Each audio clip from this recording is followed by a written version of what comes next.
o ano de 2028 do DCU não vai ter nenhuma produção? E se nenhuma produção for lançada, em 29 lançar Mulher Maravilha e Batman? Você assina esse documento? Você fica com o ano vazio só com The Batman ali pra preencher o ano, e em 29 o DCU lança mais 2 filmes grandes? Sim ou não? O que você pensa de tudo isso? Vamos conversar sobre tudo isso aqui, se vai ter produção do DCU em 2028 ou não. Obrigado aos membros aí, os Bat-membros e os super-membros que apoiam o canal e ajudam a financiar o projeto. Se puder, se torne membro como eles, ajuda muito o canal a crescer no YouTube. Muito obrigado. Vamos lá, 2028 é o ano que o The Batman foi colocado para fevereiro. Então ele vai estar em fevereiro de 2028. Ele foi adiado 4 meses pra frente, né? Ele ia lançar em outubro, foi colocado pra fevereiro. E aí tem o lance, né? Que isso foi por conta do processo de fusão / compra da Paramount pra ter direito aí sobre, né? Ter o poder sobre a Warner Bros. Pra Warner Bros. Ficar debaixo do seu guarda-chuva. E está passando por um processo burocrático lá nos Estados Unidos. Alguns estados querem barrar, outros apoiaram, né, aprovaram o processo. Nisso, isso vai levar um tempo ainda para ser finalizado. 2028 tem o The Batman Part 2. Nisso, nesse lance da compra, The Batman está em 27. Eles jogaram The Batman para 28. E aí a teoria é, bom, provavelmente isso foi porque a Paramount, no todo o processo, eles não podem fazer grandes investimentos agora para lançar grandes produções. Então, por exemplo, 2028... vamos fazer um filme de 200 milhões. É mais difícil isso acontecer, isso ser aprovado. Eu trouxe isso na matéria que eu li, é um vídeo de 27 minutos no canal. Volta alguns vídeos atrás, aí vocês vão ver o vídeo. Eu detalho tudo direitinho ali pra vocês. Tem problema de licenciamento, eles não conseguem fazer algumas coisas, fica com uma trava ali e tal. Não significa que eles não podem fazer filmes. Podem fazer alguns outros tipos de filme, algumas outras produções.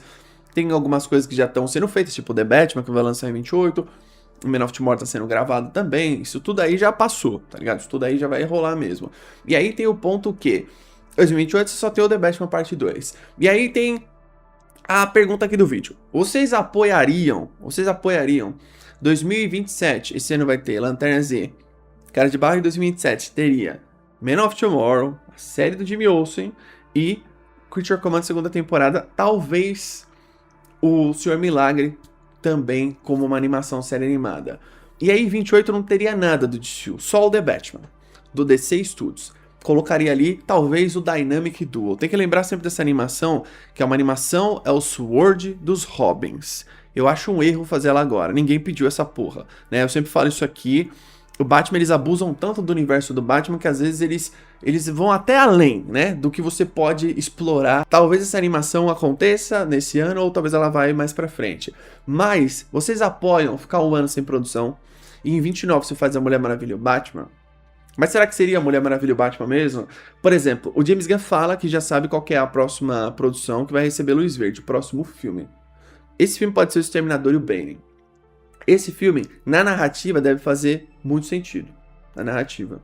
Porque eu sempre falo aqui da Legião do Mal. Eu sempre falo aqui, né? Não sei se as outras pessoas que vocês assistem comentam sobre isso. Mas tem um ponto que é importante, que é assim.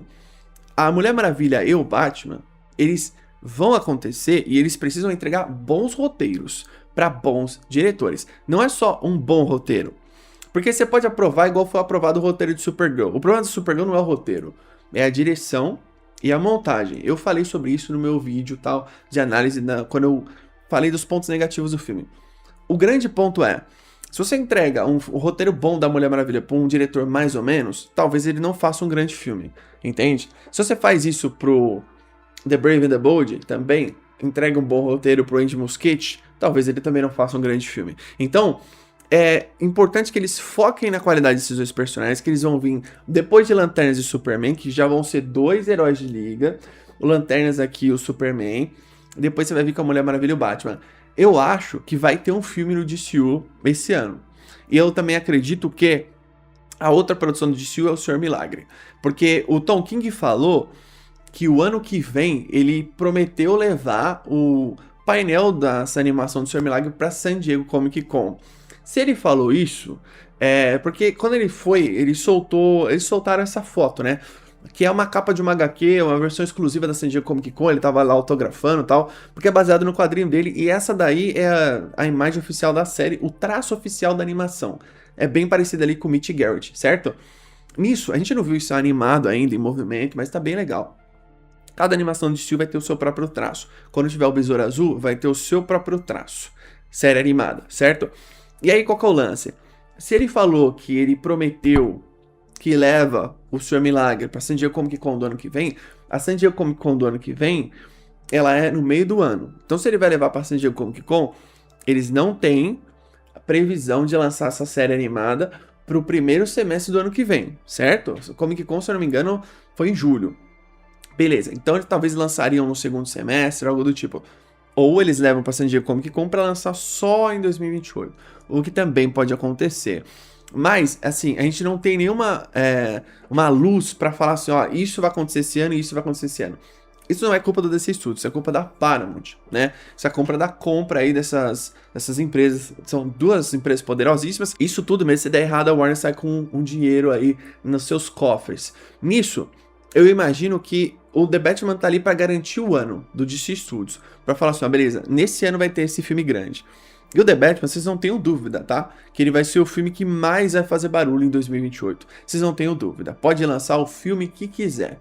Nenhum filme vai fazer mais barulho que The Batman. E aí tem uma coisa interessante sobre esse ano de 28, que ele pode ser um ano só preenchido pelo Batman. Mas, se você parar pra pensar, mas só vai ter esse filme, certeza? Será que só vai ter esse filme? Se fosse só ter esse filme, não seria melhor esse filme ser lançado no verão americano? Não necessariamente, porque o primeiro filme foi lançado no primeiro semestre também, março, se eu não estiver enganado. Então eles colocaram numa data parecida com a do primeiro filme e não no final do ano, no ano que vem, em outubro, certo? Então eles podem de fato colocar ali, mas você pode teorizar também que, tipo, se ele é o único filme, por que eles não colocaram no verão americano? Tem mais concorrência? Acho que esse não é o ponto. O Batman seria uma concorrência muito pesada para os outros filmes ali. Mas também o verão americano são férias escolares, onde eles apostam ali que no verão as pessoas vão mais para o cinema, porque a bilheteria doméstica ela paga mais do que a bilheteria internacional pro estúdio. É aquele 55% que vai pro estúdio e 45% para as redes de cinema com arrecadação de bilheteria, certo? Então, eu imagino que The Batman foi colocado ali para garantir 28, para garantir o ano de 2028. E eles não colocaram no verão, talvez para não adiar muito também o filme. Adiou 4 meses, que é bastante coisa, né? Uns 120 dias. Então, basicamente, eles colocaram ali para não jogar no meio do ano e ficar mais distante ainda para ser lançado. Não precisa de tudo isso, né? Eles trabalham também dentro de uma logística de gravações, pós-produção, quanto tempo eles vão dar pro Matt Reeves fazer e montar o filme perfeito dele. Vamos ver tudo isso. Mas 2028 pode ser que não tenha produção do DCU, a não ser que vai terminar as filmagens de Man of Tomorrow esse mês, e aí o James Gunn vem a público e fala, ó, vai ter filme tal e filme tal. Normalmente isso vai sair na mídia antes, que nem aconteceu com a série de Jimmy Olsen, que nem saiu, por exemplo, outras coisas, mas é importante que o DCU foque em qualidade, né? Por exemplo, Lanternas vai lançar agora, entregue qualidade. Man of Tomorrow ano que vem, entregue qualidade. Se Lanternas e Man of Tomorrow forem bons, Cara de Barro também vou torcer pra ser bom e fazer dinheiro.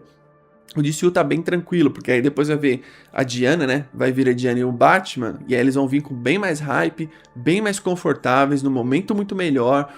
Porque o que aconteceu foi, os dois heróis que mais se ferraram nas mãos da Warner Bros. Nos últimos 10, 15 anos, sei lá. O Superman é um dos últimos 40 e poucos anos, né? Foi o Lanterna Verde e o Superman. E eles estão tendo um reboot primeiro que os outros, porque é obrigatório, né? Até porque também quando o DC Studios assumiu, né? Quando criaram o DC Studios, já existiu o Flash do Ezra Miller, Mulher Maravilha da Gal Gadot, o Batman do Robert Pattinson. Então já dificultou muito. Pensa assim, de 5 personagens da Liga da Justiça, 3 estavam sendo utilizados já existiam, já eram recentes. Então, por exemplo, quando o filme do Flash, tipo, flopa, o estúdio não vai fazer imediatamente um reboot com o outro filme dele. Pode-se usar ele pra aparecer em outro filme, mas a lógica de Hollywood é tipo assim, ó, beleza, flopou, vamos dar um tempo aqui e vamos fazer um reboot logo.